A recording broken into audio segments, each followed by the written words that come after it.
Hey everybody, it's Dan with Philosophical Fishing, the channel completely dedicated to benzo withdrawal, damage, and recovery. Today I wanted to do something a little bit different than what I've done before, and I went out back in my shed and I found my notebook from when I was in treatment, from when I was in rehab, which if you've been watching my channel for any length of time, you know that I went to treatment in 2015 and was rapidly taken off of Klonopin and 4 other psych drugs.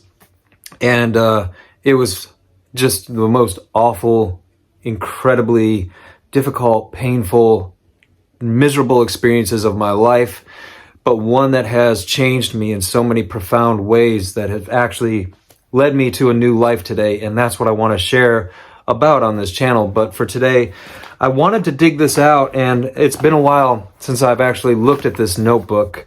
I'm somebody who I love to write. I've always been a writer. I've always kept journals. I've always kept notebooks since I was probably in middle school.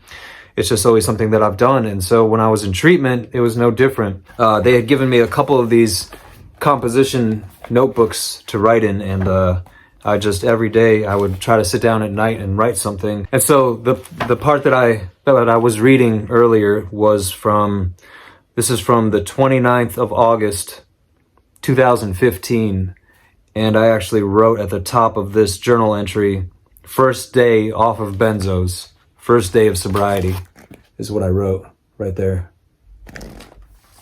And I'll just read it to you guys. "I'm so anxious and frail. It's hard to even hold this pencil. Going to the cafeteria is really tough. I ate a banana, or maybe some of one, ? I don't remember. But I remember coming out of the psych ward yesterday with a one-on-one buddy.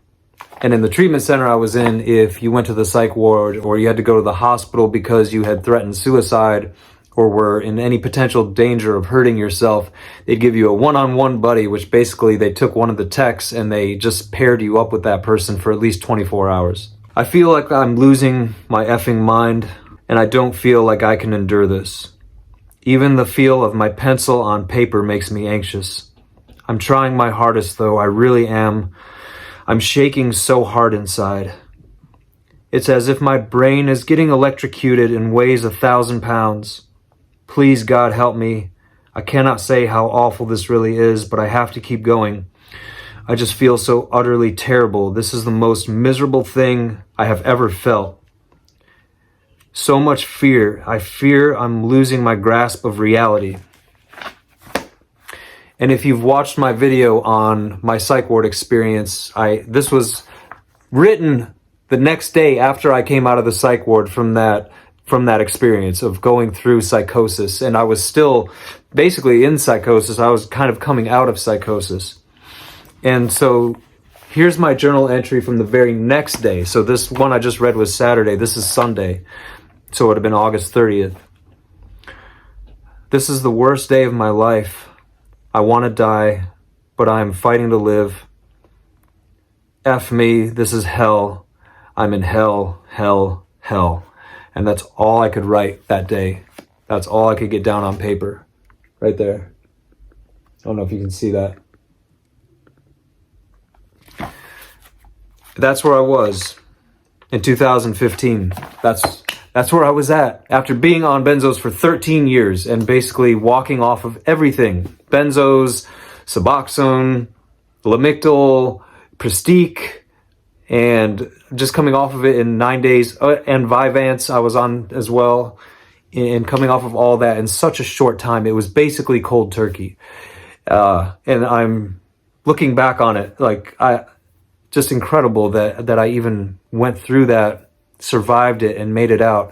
I know that I had dropped about 25 pounds while I was in treatment, and I just found it almost impossible to just keep going and putting one foot in front of the other. The days felt like they were weeks. I mean, each day literally felt like it was about 72 hours long.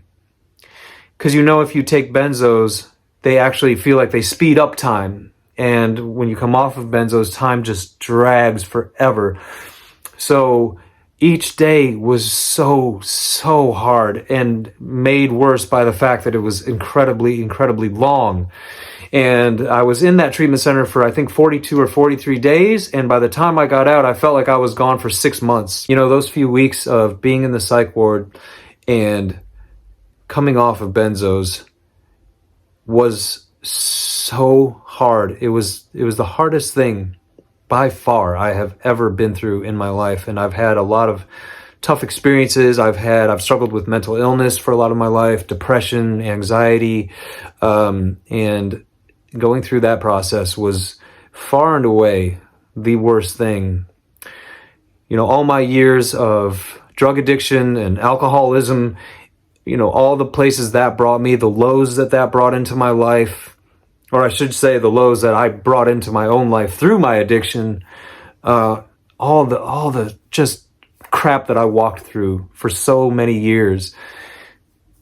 The culmination of where everything brought me to in that treatment center during those few weeks of August and September of 2015 was the worst by far of any other experience. I mean, nothing even compares to the level of misery, sickness, psychosis, and brink of suicide that brought me to. And I know I always try to keep it positive on this channel, and that's for a very good reason, but it's worth taking a look at those really, really hard times too that you go through, because I know that experience completely changed who I am today. It revolutionized my outlook on life.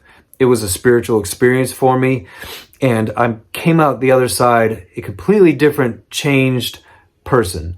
And I don't think for me that could have happened any other way than going through benzo withdrawal and coming off of all drugs simultaneously, really, really fast.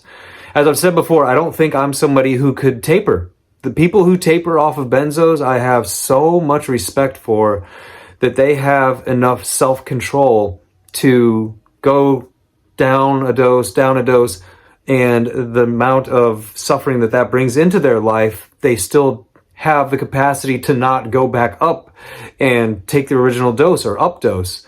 I don't think I could do that. I just know me too much. When I'm in that much pain, I know that I'm going to resort to the thing that I know would give me relief. So for me, I don't think there was any other way. That's the only way it could have happened. I had to go off very rapidly. And I mean, here I am, and I'm so glad today that I'm not taking anything. And look, my process of coming off benzos and all these other psych meds and alcohol, it was a messy process.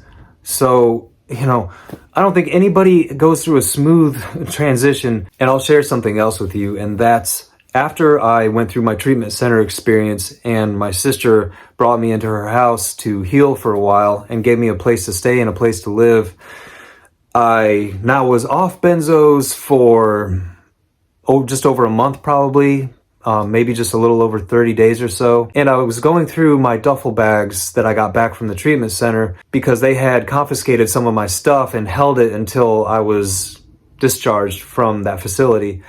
So I was back at my sister's, and I had this particular duffel bag that I think had like some notebooks and some other stuff in it, my car keys, and I had a little key tag on there, which was a pill holder that I used to keep some of my pills in. Well, they didn't go through that, and there was actually 2 or 3 Klonopin left in the bottom of that little pill holder. Now, here I was. I had just come through the most horrendous experience of my life, close to committing suicide, psychosis, psych wards, and I knew that I couldn't have any more of this stuff, and I knew that putting that stuff back in my body would be detrimental, but I still couldn't keep myself from doing it. That's how much power these things had over me. And so my first day that I was discharged, I took a Klonopin, and for the next 2 days, 2.5 days, I took what I had, and then I think I had 1 pill left the third day, and I took that pill and I threw it in the toilet and I flushed it, and I was like, that's it. That's the last Klonopin I'm ever going to take.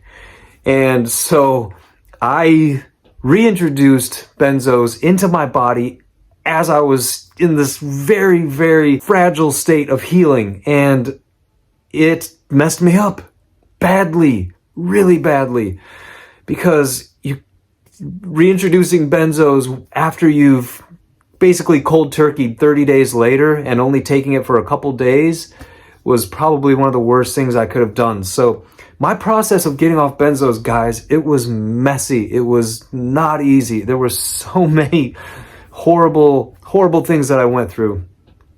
And reintroducing benzos to my body 30 days after walking off them and a whole bunch of other psych meds was absolutely just completely decimated my health for the next few months. And so I just want to give you encouragement that, you know, if you've been taking benzos or you did take benzos and you went through a hard process and then you reintroduced benzos to yourself or whatever you've done, you know, it's not, you know, go easy on yourself. Just take it easy.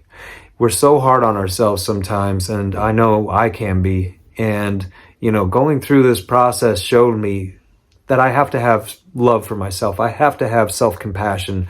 I have to find different ways of dealing with life and dealing with my emotions and going through life one day at a time without taking medication, because living without medication is the best thing I have ever done for myself. Living drug-free, living alcohol-free, I don't smoke cigarettes, I eat healthy, I exercise. Getting to a place where you can show yourself that compassion and self-love is the best thing that you can do.